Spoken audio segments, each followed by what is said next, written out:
I'm Shannan with girlsinthestacks.com, and today we're talking to Kimberly Derting, who is author of The Body Finder, which I just love this cover. Isn't that a great cover? It really is. There's a whole story behind the cover too. That's Really? A 3 Well, foot then we'll fabric ask you that. creation. It's not a real flower. It's fabric, 3 feet, and it was designed by the guy that does the Victoria's Secret angel wings. Really? How cool is that? How did you get that? That's I awesome. have no idea. Now they look. You'll have to check that out when you look at it, because now that I see, it kind of looks fabric-y. It is fabric.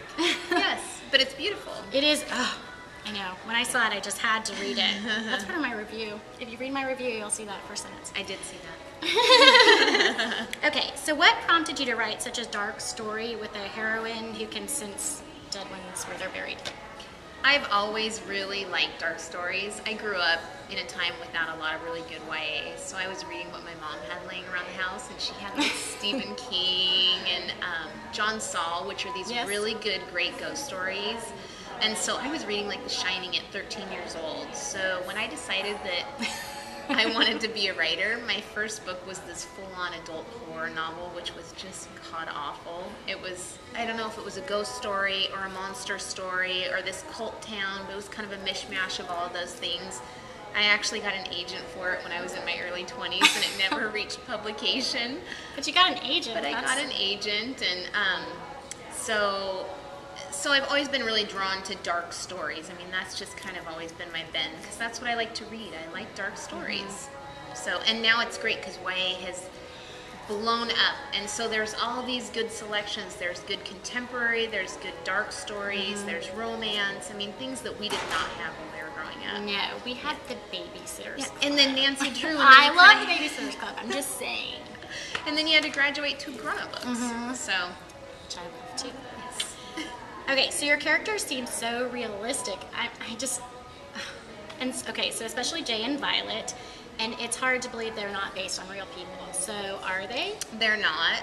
They're not, but I have teenagers around. I've had teenagers in the house since, my oldest daughter's 23, and so I've had teenagers in the house for... 23-year-old? I do, and I have a 17-year-old, so I have had teenagers in the house forever, and so I'm constantly researching, eavesdropping on them, and so, you know, it's easy for me to kind of follow, you know, I listen to what they're saying and what they're talking about, and so it was easy. You know, the characters are fiction, but there are a lot of things that I pick up around the house, you know, things they're talking about. In the second book, there's actually a whole scene that's based on something my daughter did to her boyfriend, and I just thought it was hilarious, so I had to find a way to write it into the book. She's probably psyched on her mother for using her real life in a book.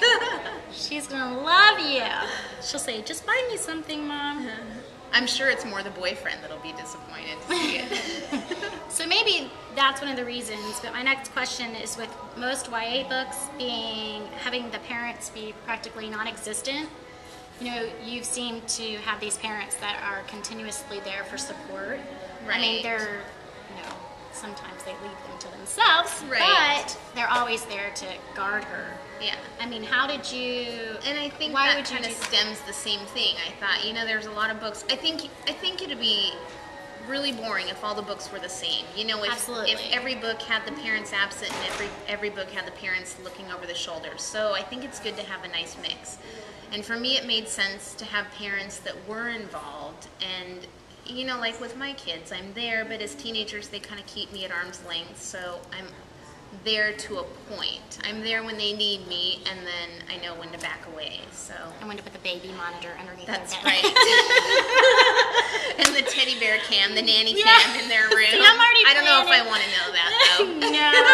No, yeah, probably not. So, okay, so that's great, because having 3 kids, how do you find time to write? I mean, are you up at 3:30 writing when we're up at 3:30 reading? Yeah.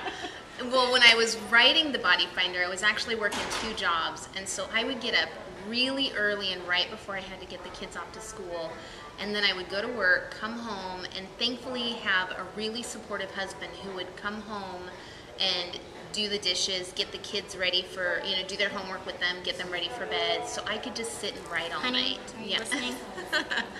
And so if I hadn't had that, I don't know how I would have done it. But he was really supportive through that, which was tremendously helpful.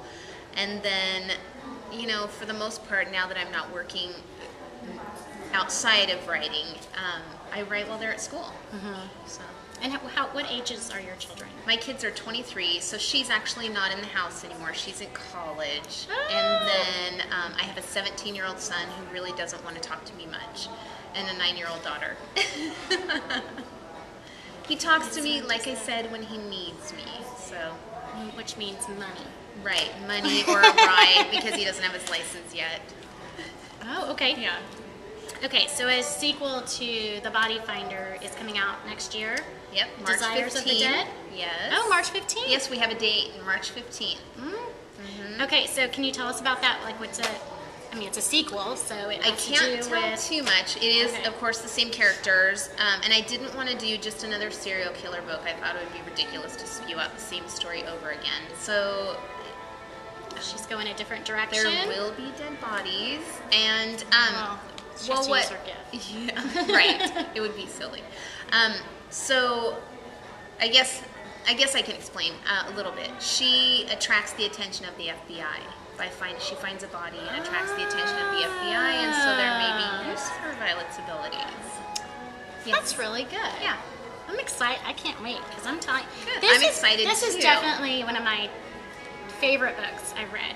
And something I wrote was that, you know, you have to read a lot of books to find the gems, and it's a gem. Aw, I'm thank serious. you. Top 10 of the year. I'm very honest. I don't sugarcoat things, and it's one of my favorite books. Good. I'm glad you liked it. Okay, get ready, because these are the hard questions. I don't know. Do you think you can do it? I don't know. These are Stat Girl's interesting author tidbits. Uh-oh, I'm not that interesting. I might not be able to do it. I think you'll be able to. We'll help you out. All right. Okay, salty or sweet? Sweet. Cook at home, take out, or dinner out? Take out. Do you say pop, soda, or Coke? Pop. What do you say? Coke. Coke? Oh, Everything's okay. a Coke. Everything's a Coke? Yeah. My Unless son it's says Sprite. Coke, but we're Oh, really? Pop, yeah. Okay. Yeah. But that's because he likes Coke. Oh. All right, thesaurus or dictionary? Ooh. I don't think I can live without my thesaurus. Stacey's like that. Country, hip hop, rock, or classical? Oh my gosh, I have a 17-year-old hip hop. Oh, wow. Yeah. Star Wars, Harry Potter, or Lord of the Rings? Star Wars. I wanted to be Princess Rock on! Leia. Me too! I wanted the buns. I Those do were that the to my daughter. kick-ass buns. I literally put her hair in Princess Leia buttons. Does she love them? Oh yeah, we're total Star Wars people. She's 6.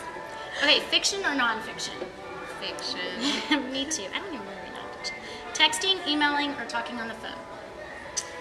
Well, it used to be talking on the phone, and then I found out that's old-fashioned, so now it's emailing, probably. Truth or dare? I'm not asking you if you're going to do a truth or dare. Just wait. Truth, because I am an open book. I'll tell you more than you want to know about me. We're automatically friends. It's just the way it is.